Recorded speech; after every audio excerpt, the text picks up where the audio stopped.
വെളുപ്പിന് 4 മണിക്ക് എണീറ്റ് സ്ട്രീറ്റ് ലൈറ്റിന്റെ ചുവട്ടിലൊരു മേശ ഇട്ടായിരുന്നു പഠിക്കുന്നത്. According to American institute of certified public accountants, accounting is art of. അതുപോലെ അക്കൗണ്ടൻസിക്ക് 4 മണിക്കൂർ ടൈം കണ്ടെത്തുമായിരുന്നു അത് പഠിക്കുക. വികസന സമിതി ജോലി ചെയ്തിട്ടുണ്ട്, മെഡിക്കൽ കോളേജ് വർക്ക് ചെയ്തിട്ടുണ്ട് 2020. സാംചേട്ടൻ എന്തുകൊണ്ടാണ് ഇത്ര നാളും ഫേസ് റിവീൽ ചെയ്യാതെ ഇവരുടെ ഒരു ക്യാമറയ്ക്ക് പുറകിൽ നിന്ന് മാത്രം സംസാരിച്ചുകൊണ്ടിരുന്നത്? നമസ്കാരം, അൺഹെഡ് സ്റ്റോറീസിൻ്റെ പുതിയൊരു എപ്പിസോഡിലേക്ക് ഏവർക്കും സ്വാഗതം.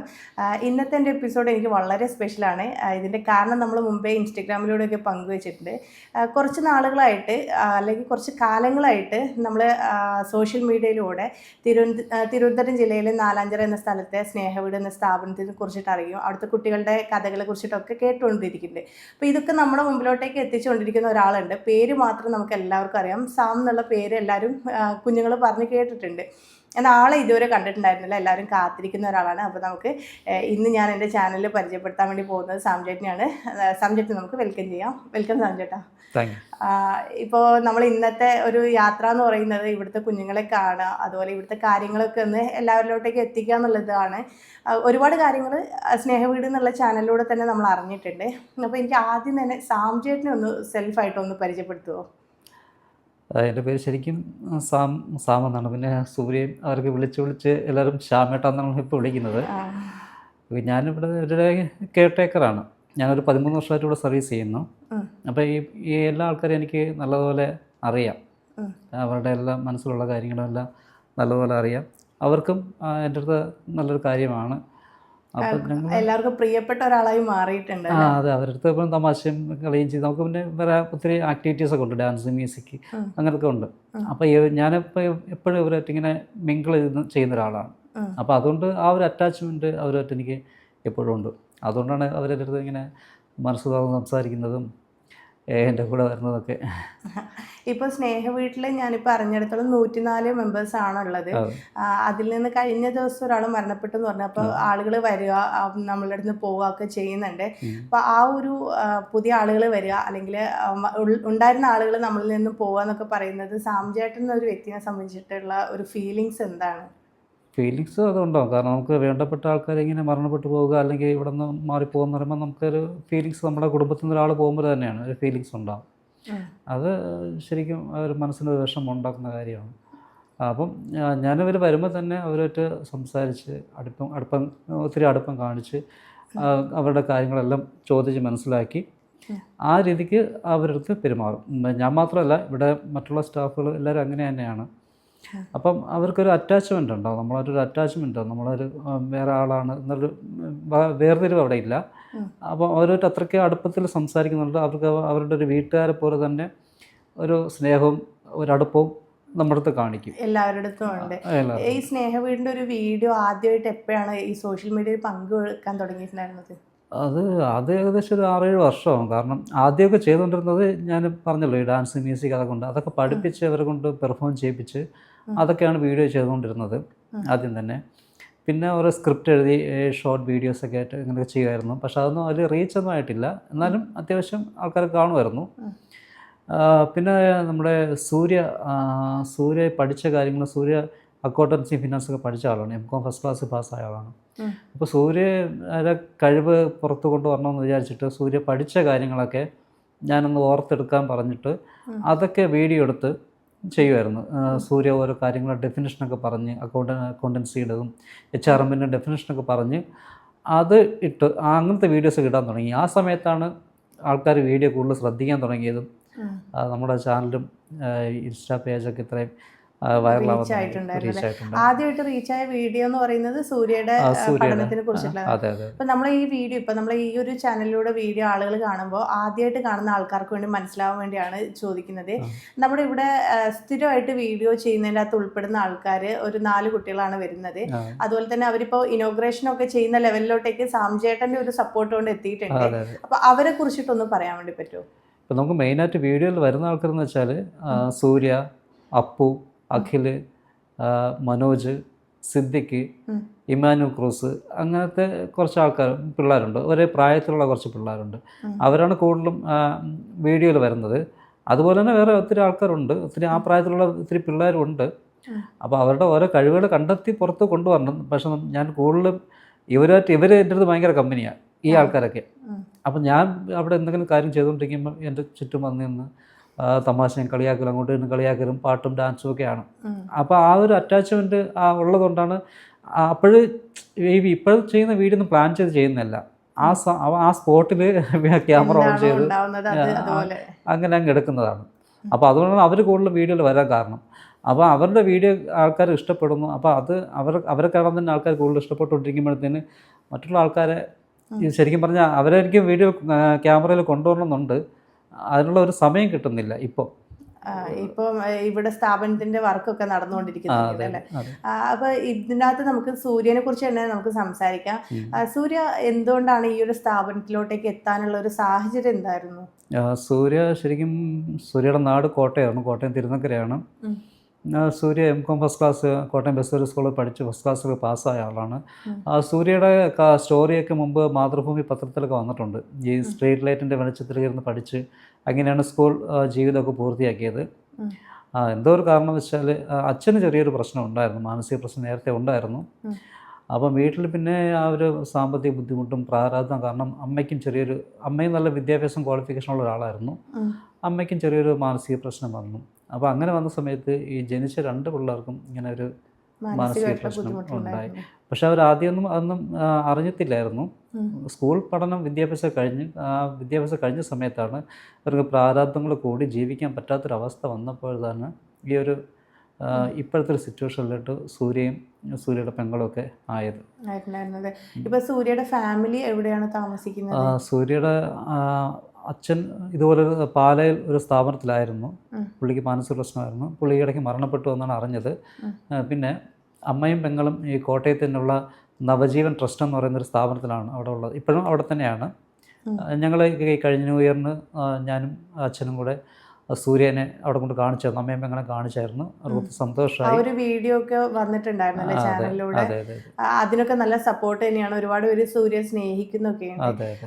സൂര്യയുടെ സഹോദരിയും പഠനത്തിലൊക്കെ നല്ലൊരു കഴിവുള്ള ഒരാളായിരുന്നു. പ്ലസ് 2 വരെയൊക്കെ നല്ല രീതിയിൽ പഠിച്ച കുട്ടിയാണ്. സഹോദരിയുടെ കൂടെ പഠിച്ച കുട്ടികളും നമ്മുടെ വീഡിയോ കണ്ടിട്ട് അതിൽ കമൻറ്റ് ഇടാറുണ്ട്. നല്ല കുട്ടിയായിരുന്നു, പഠിക്കുന്ന കുട്ടിയായിരുന്നു എന്ന് പറഞ്ഞിട്ടുണ്ട്. അതുപോലെ തന്നെ നമുക്ക് ഇവിടെ വരുന്ന കുട്ടികൾ മാനസിക വൈകല്യങ്ങളുള്ളത്, അങ്ങനെ ഇവിടെ വരുന്ന ഒരാളുടെ ഒരു എന്താ പറയുക, നമ്മൾ ഈ ഒരു സ്നേഹത്തിലോട്ടേക്ക് എടുക്കുന്ന ആളുകളുടെ ഒരു എന്താ പറയുക, നമ്മൾ സെലക്ഷൻ പ്രൊസീജിയർ എന്ന് പറയുന്നത് എല്ലാ രീതിയിലുള്ള ആൾക്കാരെ സെലക്ട് ചെയ്യുന്നുണ്ടോ, അല്ലെങ്കിൽ ഒരു നിശ്ചിത കാറ്റഗറി അങ്ങനെയാണോ? ഇവിടെ എങ്ങനെയാണ് ആളുകളെ എടുക്കുന്നത്? അല്ല, നമ്മൾ സെലക്ട് ചെയ്യുന്നതല്ല ശരിക്കും പറഞ്ഞാൽ ഇവിടെ എത്തിപ്പെടുന്നത്. കാരണം നമ്മളിത് പണ്ട് അച്ഛനും ഇവിടുത്തെ ബിഷപ്പൊക്കെ ഇത് തുടങ്ങാനുള്ളൊരു കൺസെപ്റ്റ് എന്ന് വെച്ചാൽ ഈ തെരുവിൽ അലഞ്ഞു നടക്കുന്ന ആൾക്കാർക്ക് തലചായ്ക്കാൻ ഒരിടം എന്നുള്ള രീതിയിലാണ് ഈ സ്ഥാപനം തുടങ്ങി തന്നെ.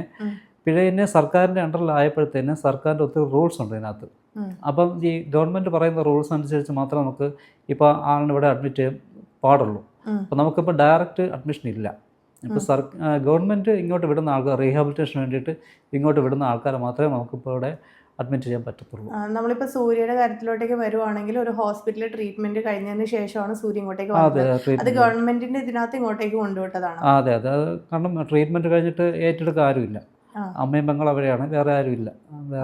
അപ്പോൾ ആ ഒരു സാഹചര്യത്തിൽ ഇങ്ങോട്ട് വിട്ടതാണ്. ഇപ്പൊ സൂര്യയുടെ കണ്ടീഷൻ എന്താണ്? ഇപ്പോൾ സൂര്യ ഒത്തിരി ബെറ്റർ ആയിട്ടുണ്ട്. ശരിക്കും പറഞ്ഞാൽ ഈ വീഡിയോ കുറച്ച് ഇവിടെ വരുന്ന സമയത്ത് തന്നെ കുറച്ച് മൂടിയായിരുന്നു, ആർക്കും സംസാരിക്കത്തില്ല, എപ്പോഴും ഉറക്കമായിരുന്നു. പക്ഷേ ഇപ്പോൾ നമുക്ക് വീഡിയോ ഒക്കെ ചെയ്യാൻ തുടങ്ങിയ ശേഷം ആൾ ഭയങ്കര സ്മാർട്ടായി, എല്ലാ ജോലിയും ചെയ്യും, ആക്റ്റീവാണ്. ഇടയ്ക്ക് ട്യൂഷനൊക്കെ തുടങ്ങിയായിരുന്നു ഇവിടെ. ഇപ്പോൾ പിന്നെ കുറച്ച് കാരണങ്ങളുണ്ട് അത് സ്റ്റോപ്പായിരിക്കുകയാണ്. അപ്പം ഇപ്പം സൂര്യക്ക് ഒത്തിരി ചേഞ്ച് ഉണ്ട്, നല്ല വ്യത്യാസമുണ്ട്. അപ്പോൾ സൂര്യ M.Com ഒക്കെ കഴിഞ്ഞ ഒരാളാന്ന് പറഞ്ഞിട്ടുണ്ടായിരുന്നു. അപ്പോൾ സൂര്യയുടെ കഴിവ് നമുക്ക് ഈ സ്ഥാപനത്തിലോട്ടേക്ക് ഉപകരിക്കാനുള്ളൊരു ആ ഒരു സിറ്റുവേഷൻ ഉണ്ടോ? ആ ഒരു സിറ്റുവേഷൻ ഉണ്ട്. കാരണം സൂര്യക്ക് ചെറിയ എന്തെങ്കിലും ജോലിയൊക്കെ ചെയ്യാനുള്ള ഒരു ഇതുണ്ട്, ചെയ്യാനുള്ള കഴിവുണ്ട്. നമ്മളിപ്പോൾ ആ ഒരു മെഡിസിൻ കഴിക്കുന്നുണ്ട്, അതിൻ്റെ ഒരു സെഡേഷനും കാര്യങ്ങളൊക്കെ ആയിട്ട് കുറച്ച് ഇത് ഡൗൺ ആണ്, സ്ലോ ആണ് കാര്യങ്ങൾ ചെയ്യാൻ. പക്ഷെ നമ്മൾ കൂടെ നിന്ന് പറഞ്ഞ് ചെയ്യിപ്പിക്കുകയാണെങ്കിൽ ആക്റ്റീവായിട്ട് ചെയ്യും, ഉഷാറായിട്ട് എല്ലാ കാര്യങ്ങളും ചെയ്യുന്നുണ്ട്. അതുപോലെ തന്നെ നമ്മൾ വീഡിയോയിലൊക്കെ എല്ലാവരും കണ്ടിട്ടുള്ള എല്ലാവർക്കും വളരെ വാത്സല്യമൊക്കെ തോന്നുന്ന ഒരാളാണ് അപ്പു എന്ന് പറഞ്ഞൊരു കുട്ടി. അപ്പുവിനെ കുറിച്ചിട്ടൊന്ന് പറയുകയാണെങ്കിൽ? അപ്പു പിന്നെ ജന്മന ഇങ്ങനെ MR കൂടെയാണ് അപ്പു. അപ്പം ഇപ്പം വീട്ടിൽ വേറെ പ്രശ്നങ്ങളൊന്നുമില്ല. വീട്ടിൽ നിർത്താൻ ഒറ്റയ്ക്കാണ് പുള്ളി. ഒരു മോൻ മാത്രമേ ഉള്ളൂ. അപ്പോൾ അമ്മയെ മാത്രമേ ഉള്ളൂ. അപ്പോൾ വീട്ടിൽ നിർത്താൻ പറ്റാത്ത സാഹചര്യം ആയതുകൊണ്ട് ഇവിടെ നിർത്തിയിരിക്കുന്നതേ ഉള്ളൂ. ഇങ്ങോട്ടേക്ക് കൊണ്ടുവന്നത് ഇവിടെയുള്ള കുഞ്ഞുങ്ങൾ ഇപ്പം സൂര്യയുടെ കാര്യത്തിൽ വീട്ടിലോട്ടേക്ക് പോകാനുള്ള ഒരു ഓപ്ഷൻ ഇല്ല. പക്ഷെ മറ്റുള്ള ഇവിടെ കൊണ്ടുവിടുന്ന ആൾക്കാർ വീട്ടിലോട്ടേക്ക് പോവാറുണ്ടോ? എങ്ങനെയാണ് അവർ? പോവാറുണ്ട്. എന്തെങ്കിലും കാര്യങ്ങളൊക്കെ വരുമ്പോൾ സ്ഥിരമായിട്ട് നിർത്തിയ പ്രശ്നമെന്ന് വെച്ചാൽ ഈ ഒരു അസുഖത്തിൻ്റെ പ്രത്യേകത എന്ന് വെച്ചാൽ ഇത് മെഡിസിൻ മുടങ്ങാൻ പാടില്ല. മെഡിസിൻ മുടങ്ങിക്കഴിഞ്ഞാൽ പഴയ കണ്ടീഷനിലോട്ട് പോകും. കണ്ടീഷൻ മോശമാവും. അപ്പോൾ അതുകൊണ്ട് ഇപ്പോൾ ഇവിടെ ആണെങ്കിൽ നമ്മൾ ആ സ്നേഹത്തിൽ നോക്കുന്നുണ്ട്. നമ്മൾ പറയുന്ന അനുസരിച്ച് അവർ മെഡിസിൻ ക്ലിയറാക്കി കഴിക്കും. പക്ഷേ എല്ലാവരും വീട്ടിൽ പോയി കഴിഞ്ഞാലുള്ള സാഹചര്യം അങ്ങനെ ആയിരിക്കത്തില്ല. അവരുടെ ഒരു സേഫ് സോണാണ് വീടെന്ന് പറയുന്നത്. അപ്പോൾ അവർക്ക് ഇഷ്ടമുള്ള രീതിയിൽ അവർ പെരുമാറും. ചിലപ്പോൾ മരുന്ന് കഴിച്ചില്ലെന്ന് വരും, വീട്ടിൽ ഇരുന്നില്ല എന്ന് വരും. അപ്പം വീട്ടിലോട്ട് പോയി കഴിഞ്ഞാൽ ഇതിനേക്കാളും കുറച്ചുകൂടെ കണ്ടീഷൻ മോശമാവാൻ സാധ്യതയുണ്ട്.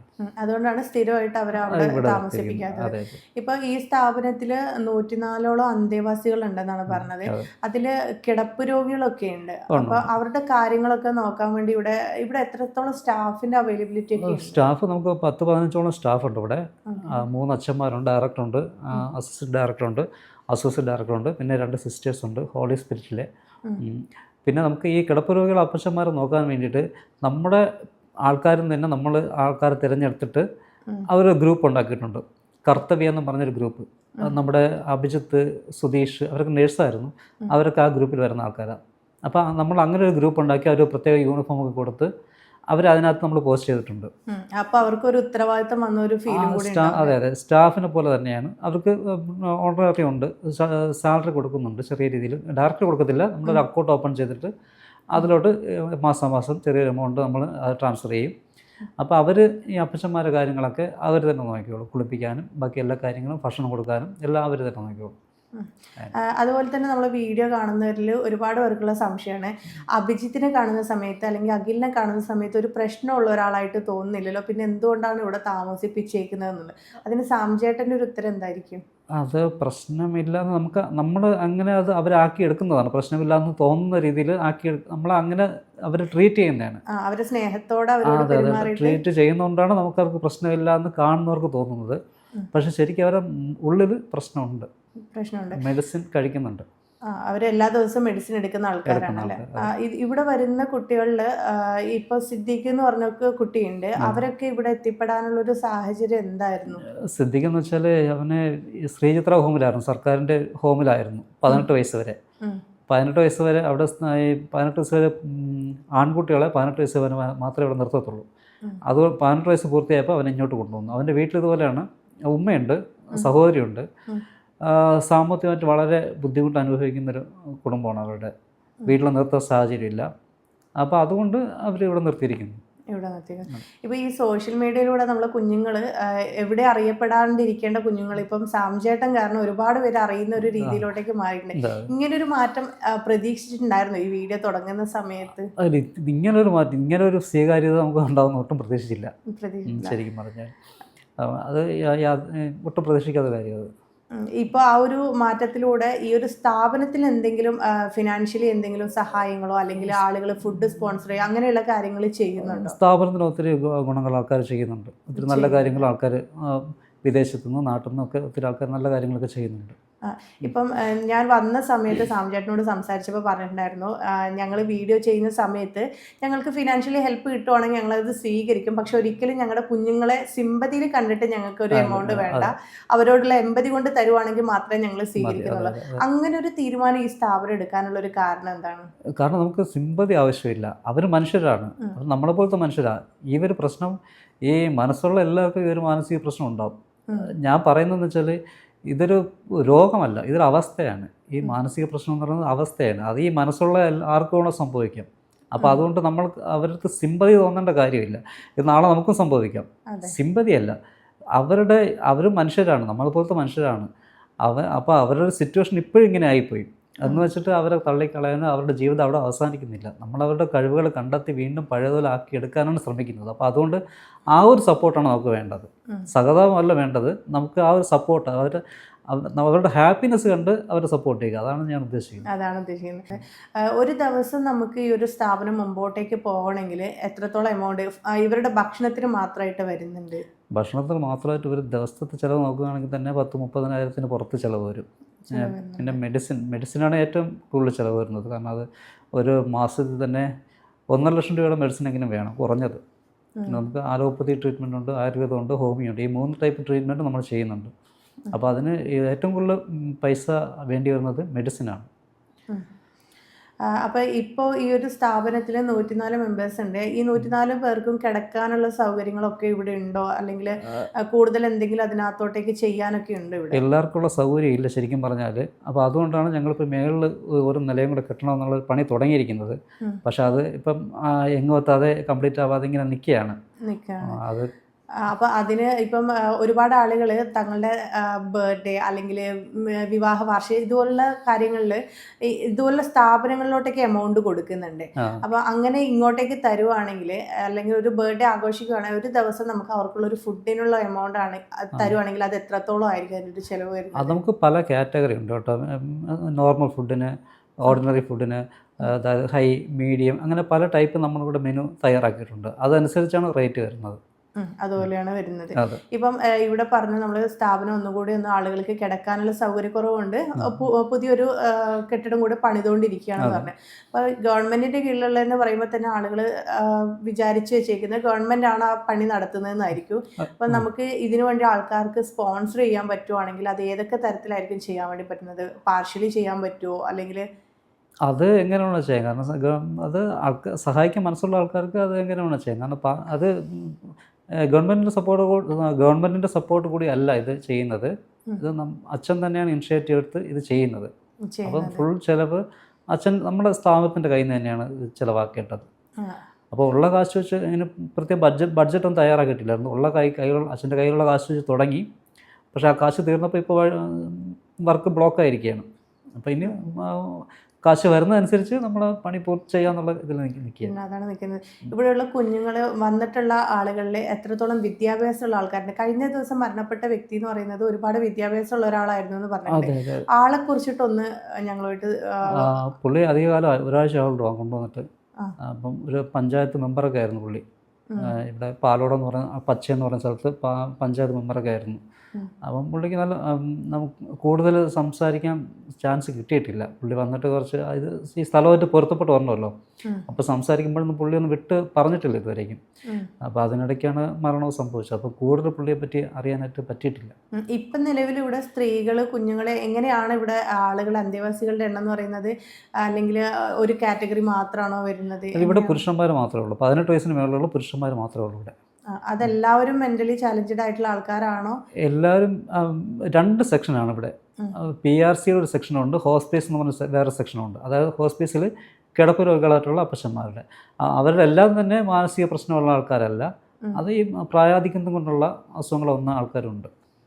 ഇപ്പം എനിക്ക് ഒരു വളരെ ക്യൂരിയോസിറ്റി തോന്നിയൊരു കാര്യമാണ്, നമ്മളിങ്ങനെ ഒരു സ്ഥാപനം നടത്തുമ്പം സോഷ്യൽ മീഡിയ ഇപ്പോൾ വലിയൊരു പ്ലാറ്റ്ഫോം തന്നെയാണ് നമുക്ക് ഇതുപോലുള്ള ഹെൽപ്പുകൾ, കാര്യങ്ങൾ കിട്ടാൻ. അപ്പം സാംചേട്ടന് വേണമെങ്കിൽ ഇവിടെയുള്ള ആളുകളുടെ ദുരിതങ്ങളൊക്കെ കാണിച്ചിട്ട്, ഇപ്പോൾ കിടപ്പ് രോഗികളൊക്കെ ഉണ്ടല്ലോ, അവരെയൊക്കെ കാണിച്ചിട്ട് വീഡിയോ ചെയ്തിട്ട് വേണമെങ്കിൽ നമുക്ക് അതിൽ നിന്നും പണം ഉണ്ടാക്കാൻ വേണ്ടി പറ്റും. പക്ഷെ നേരെ തിരിച്ച് ഇവരുടെ സന്തോഷങ്ങൾ, ഇവരുടെ ഓർമ്മകളൊക്കെ പങ്കുവെച്ചിട്ടാണ് സോഷ്യൽ മീഡിയയിൽ ഇപ്പോൾ ഇവർക്കൊരു വലിയൊരു സ്വീകാര്യത കിട്ടിയിട്ടുള്ളത്. അപ്പോൾ ഇവരുടെ ഇപ്പോൾ സൂര്യനെ പോലുള്ള ഒരാളുടെ ഓർമ്മകൾ പങ്കുവെക്കുക എന്നുള്ളതിലൂടെ ഉദ്ദേശിക്കുന്നുണ്ട്. ഇപ്പോൾ എൻ്റെ ഒരു ചാനലിൻ്റെ ഒരു ഉദ്ദേശം എന്ന് പറഞ്ഞാൽ വോയിസ് ഫോർ ദ വോയിസ്ലെസ് എന്നുള്ളതാണ് എൻ്റെ ഒരു ഉദ്ദേശം എന്ന് പറയുന്നത്. അത് തന്നെയാണോ സാംചേട്ടനും ഇതിലൂടെ ഉദ്ദേശിച്ചിട്ടുണ്ടായിരുന്നത്? അതെ, തീർച്ചയായിട്ടും. നമ്മുടെ കൺസെപ്റ്റ് എന്ന് പറഞ്ഞാൽ അത് തന്നെയാണ്. കാരണം അവരുടെ ജീവിതം ഇവിടെ അവസാനിക്കുന്നില്ല. അവരുടെ കഴിവുകൾ കണ്ടെത്തി അവരെ വീണ്ടും പുതിയ പുതിയ തലങ്ങളിലേക്ക് എത്തിക്കുക, അല്ലാതെ അവരുടെ സിമ്പതി, അവരുടെ ഒരു പാത്തറ്റിക് സിറ്റുവേഷൻ കാണിക്കുക എന്നുള്ളതല്ല നമ്മുടെ ഉദ്ദേശം. അവർ നമ്മളെ പോലത്തെ മനുഷ്യരാണ്. അവർക്ക് എന്തോ ഒരു പ്രശ്നം, ആരുടെ ഒരു ഇതുകൊണ്ട് ഇങ്ങനെ ഒരു അസുഖം വന്നു, അത് അവരുടെ തെറ്റുപോലും അല്ല. അപ്പോൾ നമ്മൾ അതിനെ ഒരു ദയനീയ ഭാവത്തിലോ സഹതാപത്തിലോ കാണേണ്ട കാര്യമില്ല. അപ്പോൾ നമ്മുടെ ഒരു കൺസെപ്റ്റേ അങ്ങനെയല്ല. ഇവരുടെ ഈ രോഗാവസ്ഥ കാണിക്കുക അങ്ങനത്തെ ഒരു അവസ്ഥയല്ല, അവരുടെ ഹാപ്പിനെസ് കാണിക്കുക, അത്രേ ഉള്ളൂ. അതാണ് ലക്ഷ്യം. ഇവിടെ വരുന്ന അന്തേവാസികളെ നോക്കുന്ന തിരക്കിലൊക്കെ സാംചേട്ടന് സ്വന്തം ലൈഫ് എത്രത്തോളം എന്താ പറയുക അതിലോട്ടേക്ക് ഇറങ്ങി ചെല്ലാൻ വേണ്ടി പറ്റുന്നുണ്ട്, അല്ലെങ്കിൽ ഫുൾ ടൈം ഇവിടെയാണോ വർക്ക് ചെയ്യുന്നത്, എങ്ങനെയാണ് സ്വന്തം ലൈഫ് പോകുന്നത്? അല്ല, ഞാൻ രണ്ടും ഒരുപോലെ ബാലൻസ് ചെയ്തുകൊണ്ട് കൊണ്ടുപോകുന്നുണ്ട്. വീട്ടിലെല്ലാവരും സപ്പോർട്ടാണ്. വീട്ടിലെല്ലാവർക്കും വൈഫായാലും കുട്ടികളായാലും എല്ലാവരും സപ്പോർട്ട്. വൈഫ് ഇവിടെ തന്നെ ആയിരുന്നു. വൈഫാണ് ഇവിടെ ആദ്യം വന്നത്, അതിനുശേഷമാണ് ഞാൻ വന്നത്. അപ്പം അവർക്കെല്ലാം നല്ലപോലെ അങ്ങോട്ട് അറിയാം. എന്നെക്കാളും കൂടുതൽ വൈഫിനെ അറിയാം അവർക്ക്.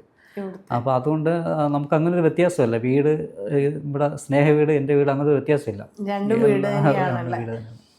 ഇവിടെ വന്ന കുട്ടികളിൽ ഇപ്പൊ സാംചേട്ടനുമായിട്ട് ഇവരൊക്കെ കുറച്ച് അടുപ്പം കൂടുതലാണ്. അപ്പൊ ഇവര് പറഞ്ഞതിൽ സാംചേട്ടന് പേഴ്സണലി വേദനിപ്പിച്ച് എന്തെങ്കിലും ഒരു സിറ്റുവേഷൻ ഓർക്കുന്നുണ്ടോ?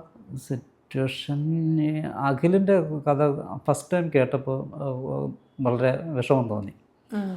വിഷമം തോന്നിയെങ്കിലും അത് പുറത്ത് കാണിക്കത്തില്ല. കാരണം എന്തെന്നോ, അതൊരു ഭയങ്കര ഷോക്കായിട്ട് നമുക്ക് തോന്നിയെന്ന് അവരെ ഫീൽ ചെയ്യിപ്പിക്കത്തില്ല. ഞാനതൊരു അഖിലിന്റെ സ്റ്റോറി അഖിൽ തന്നെയാണോ സാംചേട്ടനുമായിട്ട്? അല്ല, അഖിൽ പറഞ്ഞിട്ടില്ല. കാരണം അഖിലിൻ്റെ മെമ്മറിയിൽ ശരിക്കും ആ സംഭവങ്ങളൊന്നും ഇല്ല. ഞാൻ ഒരു ഡൗട്ട് ചോദിക്കുകയാണ്. ഈയിടെ വീഡിയോ കണ്ടതിനകത്ത് അഖിലിന്റെ സ്റ്റോറി പല ആളുകളും കമന്റിലൂടെയൊക്കെ പറയുന്നുണ്ട്. അപ്പം അഖിലിന്റെ വീട് കാണാൻ വേണ്ടി നമ്മളിൽ പലരുടെയും വീട് കാണാൻ വേണ്ടിയിട്ട് സാംചേട്ടൻ കൊണ്ടുപോകുന്ന ഒരു സിറ്റുവേഷൻ, അഖിലിന്റെ വീട് കാണാൻ പോകുന്ന ഒരു സമയം ഉണ്ടാകുന്നു. അവിടുന്ന് അമ്മേനെ കണ്ടു എന്ന് പറയുന്നു. അപ്പം ഒരുപാട് പേര് അമ്മേനെ കുറ്റപ്പെടുത്തുന്ന ഒരു സിറ്റുവേഷൻ ഉണ്ടായി. അതിനെ കുറിച്ചിട്ട് സാംചേട്ടൻ എന്തെങ്കിലും പറയാനുണ്ടോ? അത് ശരിക്കും പറഞ്ഞാൽ അഖിലിന്റെ അമ്മ ജീവിച്ചിരിപ്പില്ല ഇപ്പോൾ. അഖിലിന്റെ അമ്മ മരണപ്പെട്ടു. പലരും അതറിയാതെയാണ് കമന്റ് ഇട്ടത്. അപ്പം ഞാനതിന് റിപ്ലൈ ഒന്നും കൊടുക്കാൻ പോയിട്ടില്ല. അപ്പം വാസ്തവം ഇതാണ്, അഖിലിൻ്റെ അമ്മ മരണപ്പെട്ടു. ആ ഒരു കാരണം കൊണ്ടാണ് അഖിലിന് ഇങ്ങനത്തെ ഈ ഒരു അവിടെ വീട്ടിൽ നിന്ന് മാറി നിൽക്കേണ്ടി വന്നതും ഇത്രയും ഈ ഒരു സിറ്റുവേഷനിലായത്. അപ്പോൾ അത് ശരിക്കും അഖിലിൻ്റെ ഓർമ്മയിൽ അങ്ങനത്തെ സംഭവങ്ങളൊന്നും ഇല്ല. അപ്പോൾ അതുകൊണ്ടാണ് അമ്മയെ കണ്ടു പറയുന്നത്. ഇതുപോലുള്ള ഇപ്പം സാംചേട്ടൻ അന്ന് അറിയാം, അന്ന് സാംചേട്ടൻ്റെ വാക്കുകളിലും സൈലൻസ് ആയിട്ട് അവനത് പറയുന്ന സമയത്ത് സൈലൻ്റ് ആയി ഇരിക്കുന്നത് പലരും നോട്ടീസ് ചെയ്തിട്ടുണ്ടായിരുന്നു. ഇങ്ങനെയുള്ള ഒരു സിറ്റുവേഷൻ സാംചേട്ടൻ എങ്ങനെയാണ് തരണം ചെയ്യുന്നത്? അത് അപ്പോൾ സൈലൻ്റ് ആവുമെങ്കിലും അടുത്ത നിമിഷത്തിൽ ഞാൻ ആ വിഷയം അടിച്ചു മാറ്റും. എന്തെങ്കിലും ഒരു തമാശ പറഞ്ഞ് അവർ ചിരിപ്പിക്കും. അപ്പം ചിരിപ്പിക്കുമ്പോഴത്തേന് ആ ഒരു സിറ്റുവേഷൻ അങ്ങ് മാറി. അത് പിന്നെ അവിടെ സ്റ്റോപ്പായി. പിന്നെ ആ കാര്യം നമ്മൾ സംസാരിക്കത്തേ ഇല്ല. അപ്പം അങ്ങനെയാണ് നമ്മൾ പഴയ അവരെ ആ ഒരു ഇതിലോട്ട് വിട്ടു കൊടുത്തു കഴിഞ്ഞാൽ അവർ വീണ്ടും ഓർമ്മിച്ച് ചിലപ്പോൾ സൈലൻ്റായി പോകും. സൈലൻ്റായി ചിലപ്പം പഴയ സിറ്റുവേഷനിൽ പോകാൻ സാധ്യതയുണ്ട്. അപ്പോൾ അതുകൊണ്ട് ഞാൻ പെട്ടെന്ന് തന്നെ വേറെ എന്തെങ്കിലും വിഷയം പറഞ്ഞ് ഒരു തമാശ പറഞ്ഞ് ആ ഒരു സിറ്റുവേഷൻ അങ്ങ് മാറ്റും. ഇവിടെ വന്നതിൽ വീട്ടുകാരും തിരിഞ്ഞു നോക്കാത്ത ആരെങ്കിലും ഉണ്ടോ? അങ്ങനെയില്ല. വീട്ടുകാർ 1-2 ദിവസം കൊണ്ടുപോകും. കൂടുതലും വീട്ടുകാരില്ലാത്ത ആൾക്കാരാണ്, ബന്ധുക്കളില്ലാത്ത ആൾക്കാരാണ് കൂടുതലുള്ളത്. നമുക്ക് പല സ്ഥാപനങ്ങളിലും ആളുകൾ ഉണ്ടായിട്ടും ബാധ്യത പോലെ കൊണ്ടുവിടുന്ന ആൾക്കാരുണ്ടല്ലോ, അതുപോലുള്ള ആരെങ്കിലും? അങ്ങനത്തെ ആൾക്കാർ ഇവിടെ ഇല്ല. ഇപ്പൊ ഇവരെ അവരുടെ വീടുകളിൽ കൊണ്ടുപോയി അവരുടെ പ്രിയപ്പെട്ടവരെ കാണിക്കുന്ന സമയത്ത് അവർക്ക് ഉണ്ടാകുന്ന ഒരു ഹാപ്പിനെസ് ഉണ്ട്. പക്ഷെ അതോടൊപ്പം തന്നെ ഇവര് കുറച്ചു സൈക്യാട്രിക് ഇഷ്യൂസ് ഒക്കെ ഉള്ള ആൾക്കാരാണ്. അപ്പൊ ഇവരെ പുറത്തോട്ടേക്ക് കൊണ്ടുപോകുന്നതിൻ്റെ അകത്ത് എന്തെങ്കിലും ചലഞ്ചസ് ഉണ്ടാവാറുണ്ടോ? എനിക്കിതുവരെ അങ്ങനെ ഉണ്ടായിട്ടില്ല. സാംചേട്ടനായിട്ട് അത്യാവശ്യം നല്ല കമ്പനി ആയതുകൊണ്ട് ഇവർ നല്ല കാമായിരിക്കും. അതാണ്. പക്ഷെ മാത്രമല്ല, ഞാൻ അതിനെപ്പറ്റി ചിന്തിച്ചിട്ടില്ല. ഇവരിങ്ങനെ പ്രശ്നം ഉണ്ടാക്കുമോ അതിലുണ്ടാവുമോ, അത് ഞാൻ ശരിക്കും പറഞ്ഞാൽ ഞാൻ ചിന്തിച്ചിട്ടില്ല. കാരണം നമ്മൾ ഫ്രണ്ട്സിലൊപ്പനാണ് ഞാൻ അവർ സംസാരിക്കുന്നത്, അവരെൻ്റെ അടുത്ത് പറയുന്നത്. അപ്പോൾ നമ്മൾ ഇവിടെ ആയിരിക്കും പോലെ തന്നെ നമ്മൾ പുറത്തും.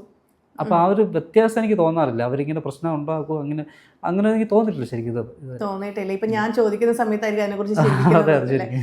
അതുപോലെ ഇവരെ സിനിമക്കൊക്കെ കൊണ്ടുപോകാറുണ്ടെന്ന് പറഞ്ഞിട്ട്, അപ്പൊ നമുക്ക് ഒരു സ്ഥാപനത്തിന് ഇവരിങ്ങനെ പുറത്തോട്ടേക്ക് കൊണ്ടുപോകാൻ പറ്റുമോ? അങ്ങനെ ഒരു സിറ്റുവേഷൻ ഒക്കെ ഉണ്ടോ? അത് ശരിക്കും അങ്ങനെ ആരും സമ്മതിക്കാറില്ല. പക്ഷെ നമ്മളെ അച്ഛൻ ജോഷു അച്ഛൻ എൻ്റെ എല്ലാ ഐഡിയയ്ക്കും ഫുൾ സപ്പോർട്ടാണ്. അച്ഛൻ്റെ സപ്പോർട്ട് ഉള്ളതുകൊണ്ടാണ് എനിക്കിതൊക്കെ ചെയ്യാൻ പറ്റുന്നത്.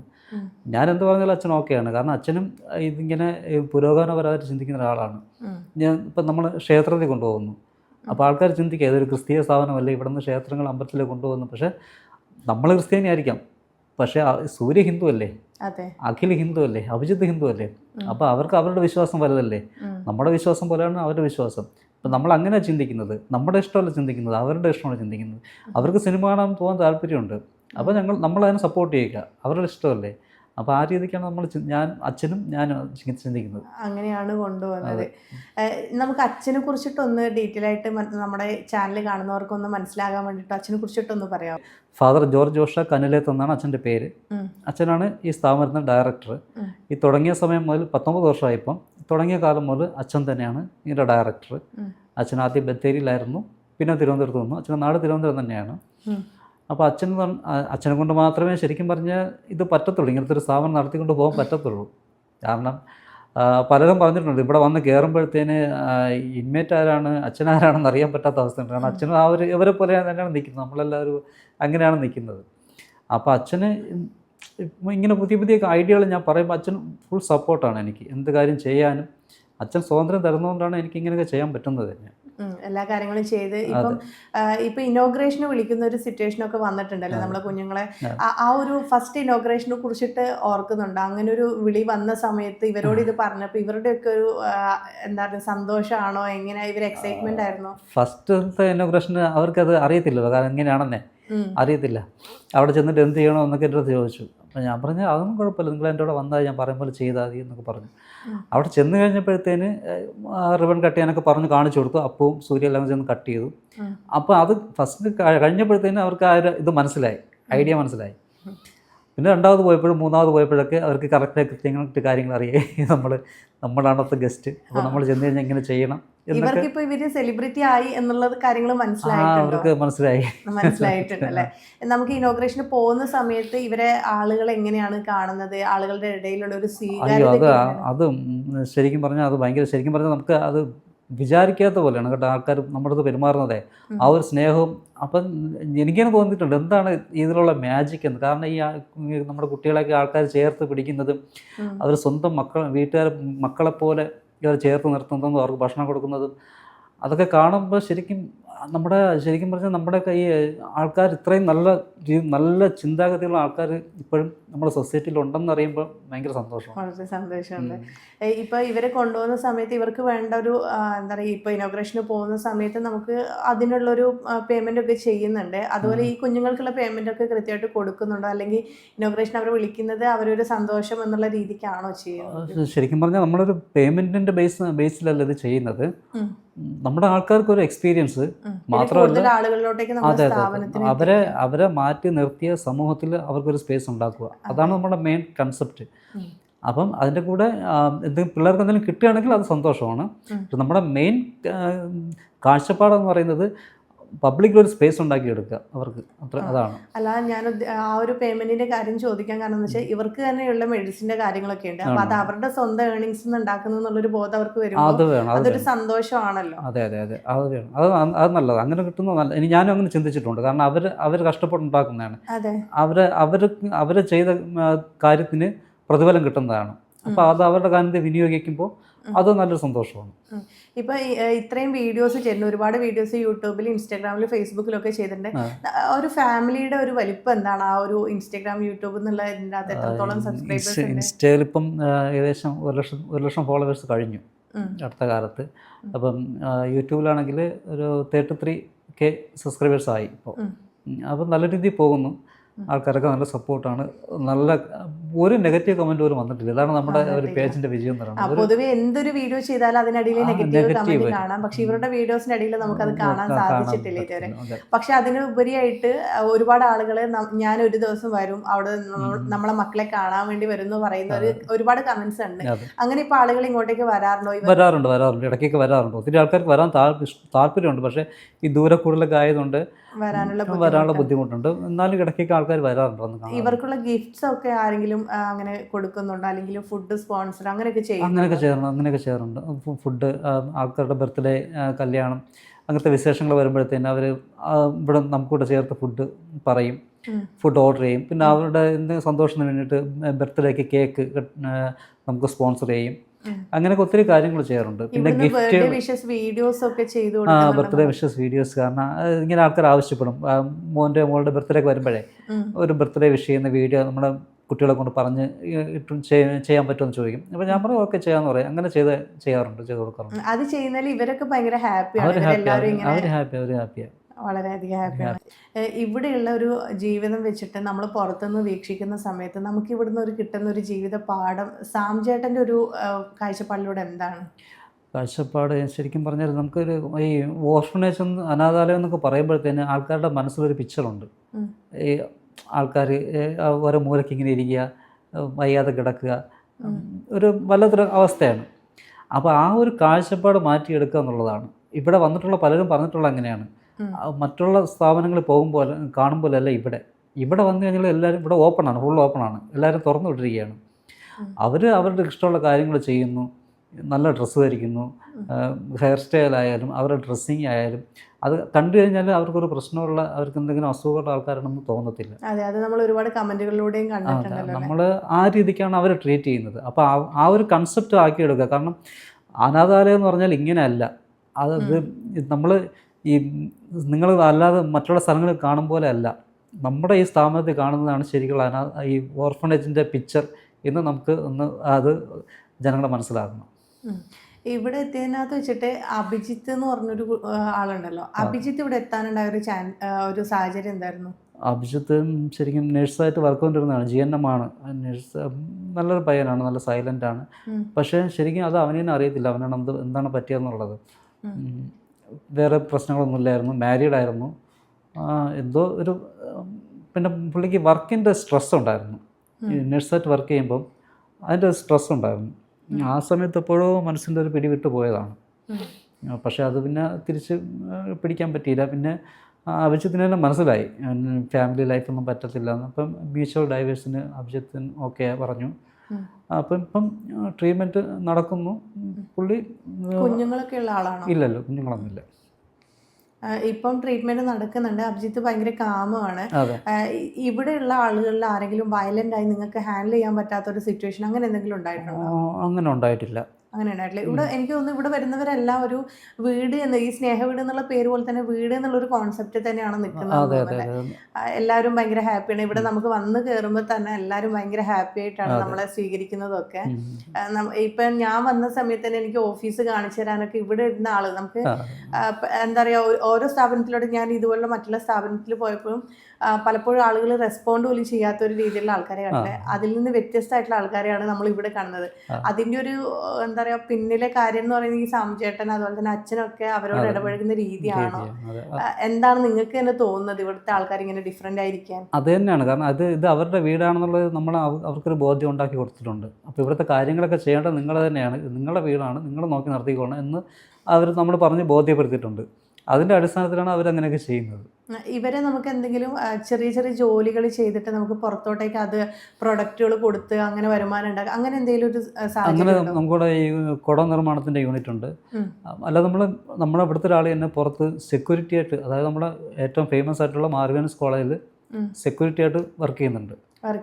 നിലവിൽ വർക്ക് ചെയ്തുകൊണ്ടിരിക്കുക. രാവിലെ പോകും, വൈകുന്നേരം തിരിച്ചു വരും. അപ്പോൾ നമ്മൾ ഈ പല സ്ഥലങ്ങളിലും അവർക്ക് പറ്റുന്ന ജോലിക്ക് ഇവിടെ നമ്മൾ തയ്യാറാണ്. അതിനു വേണ്ടി നമ്മൾ അവരെ റെഡിയാക്കിക്കൊണ്ടിരിക്കുകയാണ്. ഇവർക്ക് ഫാമിലിനെ ഇപ്പം സാംചേട്ടൻ കൊണ്ടുപോയി കാണിക്കുന്നുണ്ടല്ലോ, അതുപോലെ അമ്പലങ്ങളിലൊക്കെ കൊണ്ടുപോകുന്നുണ്ടല്ലോ. അപ്പൊ തിരിച്ചു വരുമ്പോൾ എപ്പോഴേലും സാംചേട്ടനോട് അവർ പ്രത്യേക തരത്തിൽ നന്ദി അറിയിച്ചിട്ടുണ്ട്? ഒരു പേഴ്സണലി ഒരു ഹേർട്ടായ എന്തെങ്കിലും സന്തോഷം കൊണ്ട് നമുക്കൊരു കണ്ണീര് വരിക എന്ന് പറയില്ലേ, അങ്ങനെ ഏതെങ്കിലും ഒരു സിറ്റുവേഷൻ ഉണ്ടായിട്ടുണ്ടോ? അതൊത്തിരി ഉണ്ട്. അതാണ് സൂര്യ തന്നെ ദിവസം ഒരു 5 തവണയെങ്കിലും നന്ദി പറയും. സൂര്യനെ പോലുള്ള ആളുകള് ഇപ്പൊ അമ്മേനെയും പെങ്ങളെയും ഒക്കെ വിട്ടിട്ടാണ് താമസിക്കുന്നത്. പക്ഷെ എല്ലാവരും ഒന്നിച്ചുണ്ടായി ഫാമിലി ആയിട്ട് ജീവിക്കുന്ന ഒരാൾ പോലും പല കാര്യങ്ങൾക്ക് നിരാശപ്പെടുന്നത് നമ്മൾ കാണാറില്ല. അപ്പൊ ഇവിടെയുള്ള ഇപ്പൊ ഒരുപാട് പേരുടെ ജീവിതം, 104ഓളം പേരുടെ ജീവിതം ഡെയിലി കാണുന്ന ഒരാളാണ് സാംചേട്ടൻ. അപ്പൊ സാംചേട്ടൻ ഇവരെ ലൈഫ് വെച്ചിട്ട് നോർമലായിട്ട് ജീവിക്കുന്നു എന്ന് പറയുന്ന ആൾക്കാരോട് എന്താ പറയാനുള്ള ഒരു ഉപദേശം കൊടുക്കുവാണെങ്കിൽ? ശരിക്കും പറഞ്ഞാൽ എനിക്ക് പലപ്പോഴും തോന്നിയിട്ടുണ്ട് ഇവരാണ് നോർമലായിട്ട് ജീവിക്കുന്നവർ. ശരിക്കും ഇവരാണ് നോർമൽ. നമുക്കൊക്കെ എന്തൊക്കെ പ്രശ്നങ്ങളുണ്ട്, നമ്മൾ എന്തിനൊക്കെ വേണ്ടി ഇങ്ങനെ പരക്കം പാഞ്ഞ് ഓടിക്കൊണ്ടിരിക്കുക.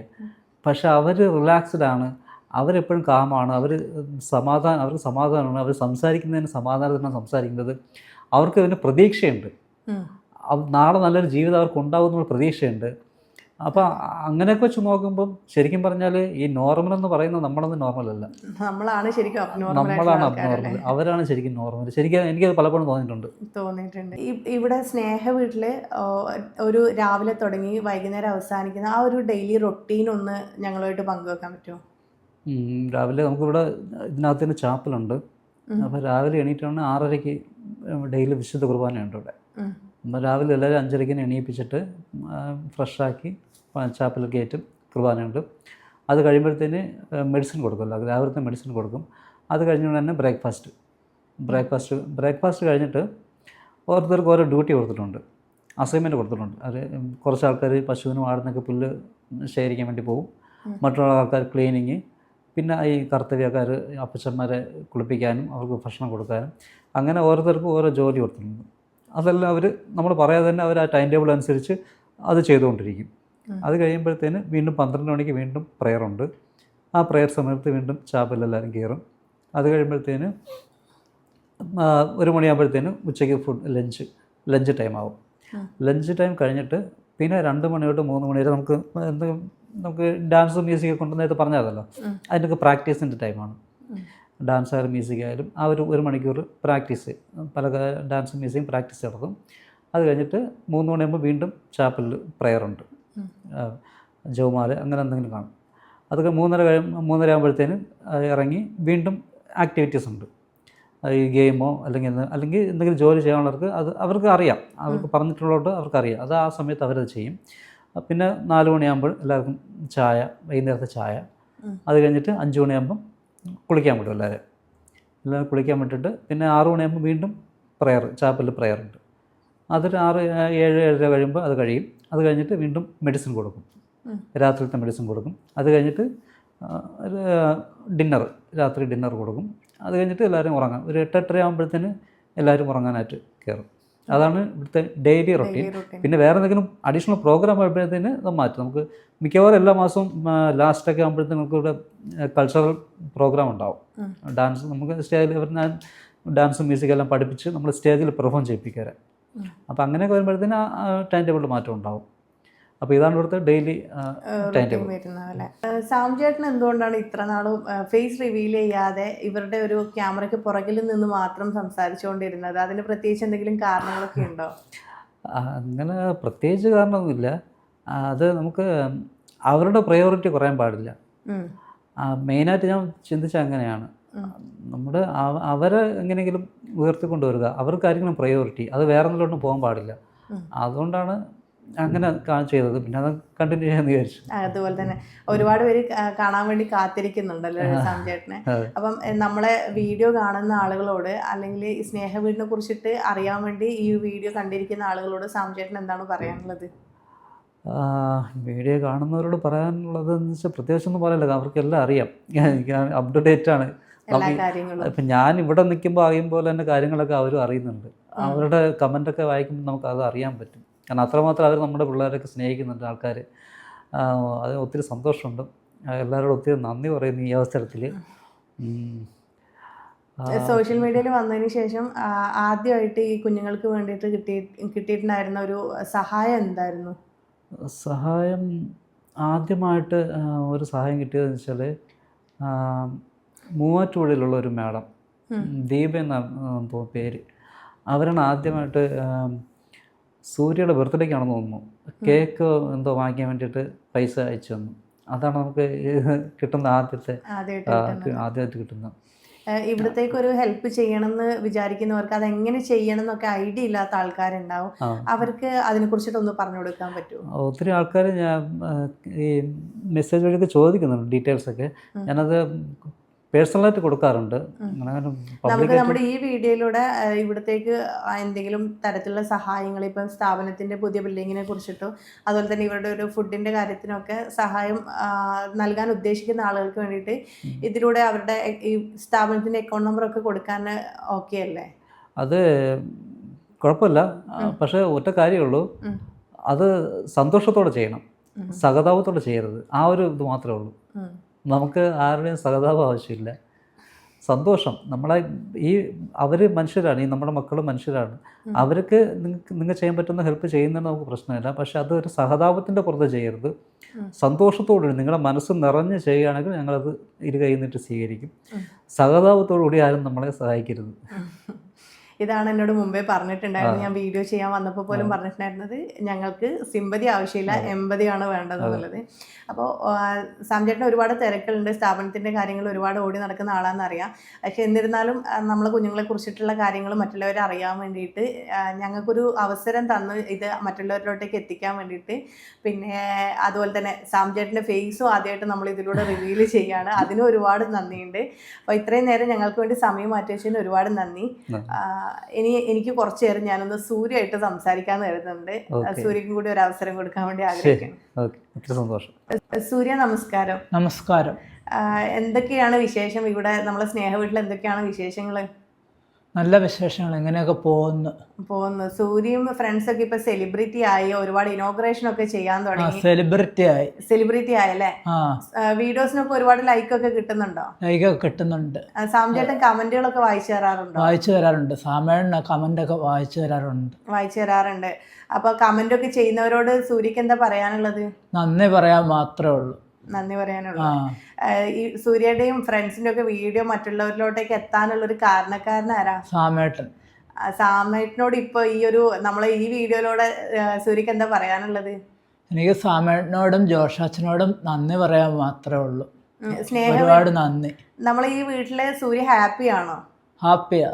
ഓക്കെ. ഇഷ്ടമാണോ? ഇഷ്ടം. ഇപ്പൊ ഇവിടെ വന്നിട്ട് എത്ര നാളായി? 3.5 വർഷമായി. 3.5 വർഷമായി. അമ്മയും സഹോദരിയൊക്കെ എന്താ ചെയ്യുന്നത് ഇപ്പോ? ഒരു ജോലി ചെയ്യുക നവജീവനില്. അതുപോലെ തന്നെ അവര് ഒരു ചെറിയ തുക ബാങ്കിൽ ഇട്ട് കൊടുക്കും.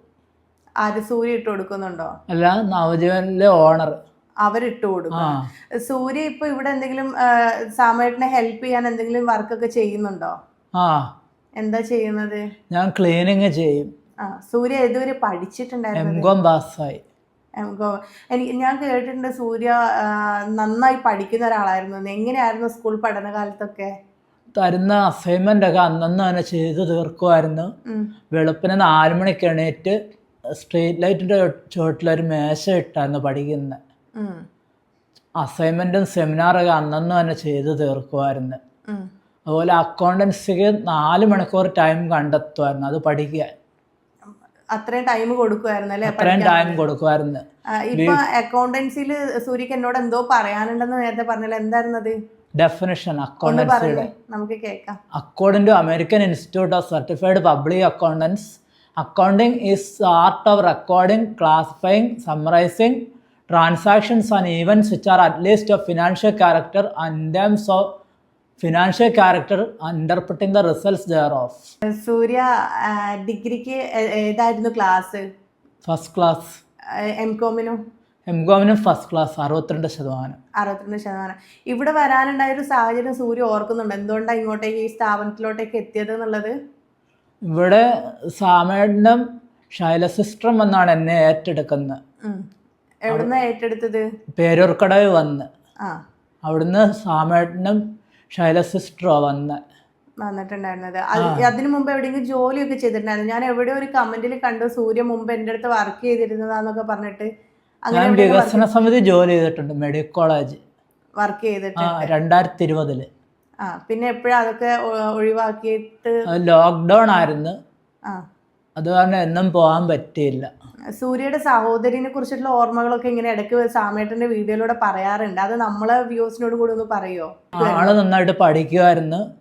ലക്ഷ്മിക്ക് ഫസ്റ്റ് ക്ലാസ് ഉണ്ടായിരുന്നു. അതുപോലെ തന്നെ നവജീവന് ചെല്ലുമ്പോൾ വല്ലതും കൊണ്ടുവന്നോന്ന് ചോദിക്കും, കഴിക്കാൻ കൊണ്ടുവന്നോ വരുമ്പോ ചോദിക്കും, ഞങ്ങളെയൊക്കെ മറന്ന ഒത്തിരി നാളായല്ലോ കണ്ടിട്ടെന്നൊക്കെ ചോദിക്കും. അങ്ങനെയൊക്കെ ചോദിക്കല്ലേ. സൂര്യയുടെ അമ്മേനെ കുറിച്ചിട്ടുള്ള ഒരു ഓർമ്മ, എന്തെങ്കിലും ഒരു കുഞ്ഞുകാലത്തെ ഓർമ്മയൊക്കെ പങ്കുവെക്കാനുണ്ടോ നമ്മളുമായിട്ട്? പറഞ്ഞോ.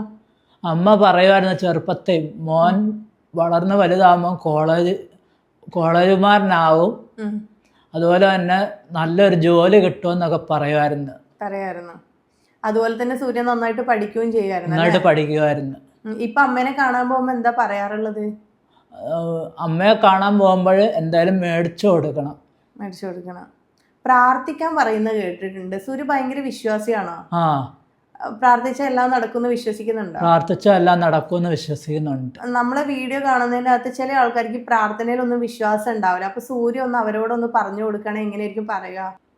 എല്ലാ വ്യൂവേഴ്സും പ്രാർത്ഥിച്ചാൽ തന്നെ അവർക്ക് അതിന്റെ ഫലം കിട്ടും. ദൈവം അനുഗ്രഹിക്കും. പഠിക്കുന്ന കുട്ടികളോട് സൂര്യക്ക് എന്താ പറയാനുള്ളത്? നന്നായിട്ട് പഠിക്കണം, അതുപോലെ പഠിച്ച് നല്ല ആളാകണം, നല്ല നിലയിലെത്തണം, നല്ല ഉയരങ്ങളിലെത്തണമെന്ന് പറയും. സൂര്യ ട്യൂഷനൊക്കെ എടുക്കുന്നുണ്ടായിരുന്നല്ലോ ഇവിടെ? അതിലൊക്കെ ഭയങ്കര സന്തോഷാണ്. സ്നേഹ വീട്ടിൽ വളരെ ഹാപ്പിയാണ് അല്ലേ? ഇനി എന്തെങ്കിലും കൂടുതലായിട്ട് ഞങ്ങളോട് പറയാനുണ്ടോ സാമേട്ടനെ കുറിച്ചിട്ടോ അച്ഛനെ കുറിച്ചിട്ടോ? സാമേട്ടനെ കുറിച്ച് പറയുവാണെങ്കിൽ മിടുക്കനാണ്. അതുപോലെ എല്ലാ കാര്യങ്ങളും പറഞ്ഞു തരും. അതുപോലെ ഓരോ സ്ഥലങ്ങളൊക്കെ കൊണ്ട് കാണിക്കും. അങ്ങനെ നല്ല ഒരു അത്ഭുതം, മനസ്സിനൊരു പോസിറ്റീവ് എനർജി തരുന്ന പോലെയാണ് സാമേട്ടന് അല്ലേ? സാമേട്ടന്. സാമേട്ടന് നമ്മൾ ഈ സ്ഥാപനത്തിൽ നിന്ന് പറഞ്ഞു വിടുവാണെങ്കിൽ സൂര്യക്ക് സങ്കടാവോ? സങ്കടാവും. ആ, സാമേട്ടനെ നമുക്ക് ഒരു ദിവസം വേണ്ടാന്ന്, ഇവിടെ ഇനി വേണ്ടാന്ന് അച്ഛൻ പറയുവാണെങ്കിൽ സൂര്യ എന്ത് പറയും? ഞാനിവിടെ നിൽക്കുന്നില്ലെന്ന് പറയും. സാമേട്ടൻ ഇല്ലെങ്കിൽ ഞാനിവിടെ നിൽക്കുന്നില്ലെന്ന് പറയും അല്ലേ? സൂര്യക്ക് നമ്മുടെ സൂര്യയുടെ സ്നേഹവീട് എന്നുള്ള ചാനലിലൂടെ വീഡിയോസ് കാണുന്ന ആൾക്കാരോട് എന്തെങ്കിലും പറയാനുണ്ടോ? പറയാനുണ്ട്. പറഞ്ഞു. സ്നേഹവീട്ടിലെ അംഗങ്ങളുടെ യൂട്യൂബ് ചാനൽ വഴി കിട്ടുന്ന എല്ലാ വീഡിയോസും കാണുന്ന പ്രേക്ഷകർക്കെല്ലാം നന്ദി പറയാന്നുള്ളേ ഉള്ളൂ. അതുകൊണ്ട് നിങ്ങളുടെ ലൈഫിൽ മാറ്റങ്ങൾ വരുന്നുണ്ടോ? ആളുകൾ വരുന്നുണ്ട് തീർച്ചയായും. നമുക്കിവിടെ നമ്മള് ബിൽഡിങ്ങിന്റെ പണിയൊക്കെ നടക്കുന്നുണ്ട് അല്ലേ? പണി നടക്കുന്നുണ്ട്. അപ്പൊ നമുക്ക് ആ പണി പെട്ടെന്ന് തീർക്കാനൊക്കെ ഈ വ്യൂസ് കാരണം ഒരു കാരണമാവട്ടെ അല്ലേ? ഞാൻ പ്രാർത്ഥിക്കുന്നുണ്ട് സ്നേഹിന്റെ പണി തുടങ്ങണേ ഉള്ള ഫണ്ട്സ് ലഭിക്കാനും പണി എത്രയും പെട്ടെന്ന് പൂർത്തിയാക്കാനും ഒക്കെ പ്രാർത്ഥിക്കുന്നുണ്ട്. നമുക്ക് വേണ്ടി ഹെൽപ്പ് ചെയ്യുന്നവർക്ക് വേണ്ടി പ്രാർത്ഥിക്കുന്നുണ്ട്. അപ്പോൾ നമുക്ക് ഇനി എന്താ സൂര്യക്ക് പറയാൻ? ഞാൻ എന്നും പ്രാർത്ഥിക്കും കൂട്ടുകാർക്കൊക്കെ വേണ്ടി.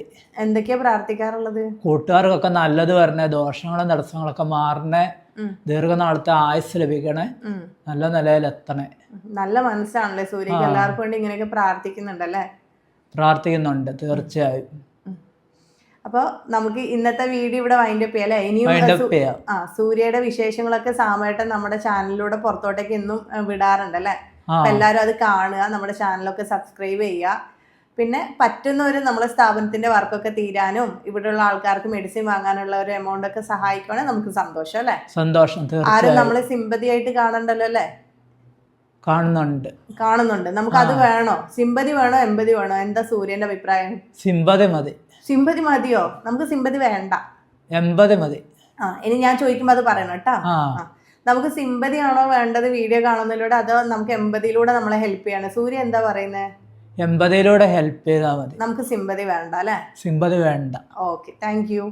വെൽക്കം. അപ്പോൾ ഇത്രയും നേരം നമ്മുടെ വീഡിയോസ് കണ്ടിരിക്കുന്ന എല്ലാവർക്കും ഇവിടുത്തെ ഒരു സിറ്റുവേഷനും കാര്യങ്ങളൊക്കെ മനസ്സിലായിട്ടുണ്ട്. സാമേട്ടൻ വളരെ കൃത്യമായിട്ട് തന്നെ ഇവിടുത്തെ കാര്യങ്ങളൊക്കെ നമുക്ക് പറഞ്ഞിട്ടുണ്ട്. അതുപോലെ തന്നെ സൂര്യനെ നമ്മൾ ഇതിലൂടെ പരിചയപ്പെടുത്തിയിട്ടുണ്ട്. അപ്പോൾ വീഡിയോ കാണുന്നവർ നിങ്ങൾക്ക് സഹായിക്കാൻ പറ്റുന്നില്ല എന്നുണ്ടെങ്കിൽ ജസ്റ്റ് ഒന്ന് ഈ വീഡിയോ ഷെയർ ചെയ്തിട്ടെങ്കിലും ഞങ്ങളൊന്ന് ഹെൽപ്പ് ചെയ്യണം. അപ്പോൾ പുതിയൊരു അതിഥിയുമായി പുതിയ ജീവിത കഥകളുമായി ഞാൻ ഉടനെ തന്നെ വരുന്നതായിരിക്കും. അതുവരേക്കും ബൈ.